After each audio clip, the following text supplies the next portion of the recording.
This is my island in the sun, where my people have toiled since time begun.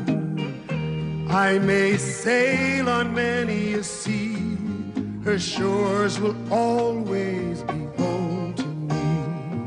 My mother was born in the parish of St. Anne. My father comes from St. Elizabeth.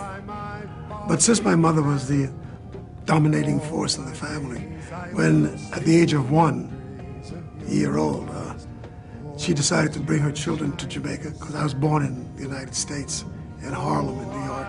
And she decided that the wilds of New York was not the zone she wanted her children in.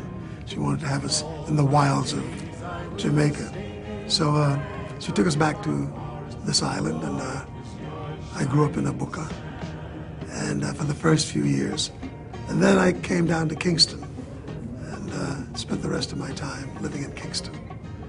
I always saw that the destiny of Jamaica was inextricably bound to the destiny of Black Americans, and vice versa. And that fact alone kept me very connected. Come with me down in Jamaica. Jamaica made an impact on the world through Bob Marley and reggae. All of the world record holders in the Olympics seem to be Jamaicans. I remember Hubert Humphrey coming down to Jamaica. I think the Kennedys came down to Jamaica. It was just a place to go. Come with me down in Jamaica. Live your life in paradise and have some fun. I was from the South, and the Caribbean was the first place I'd ever been where black people were running anything. It was a thrill to go to Jamaica and to see black policemen. We didn't have black policemen in Atlanta then.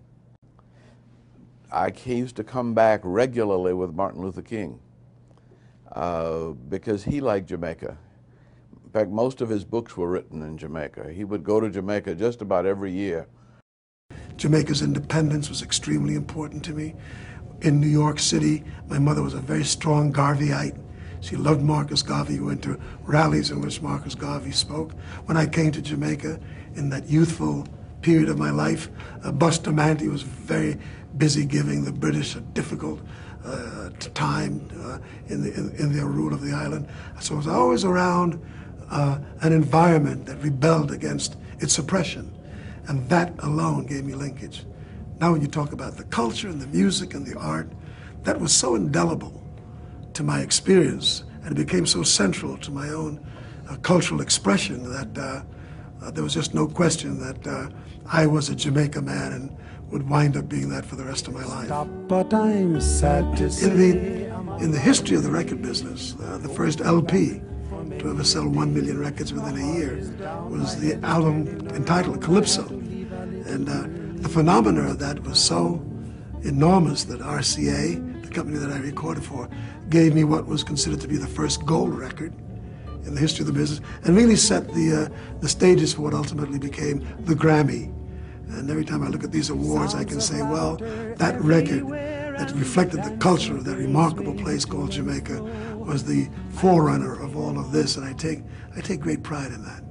Well, in Montego Bay. Montego Bay, I was last year on vacation 40 years ago. In fact, I was celebrating a big record I had then, Grazing in the Grass.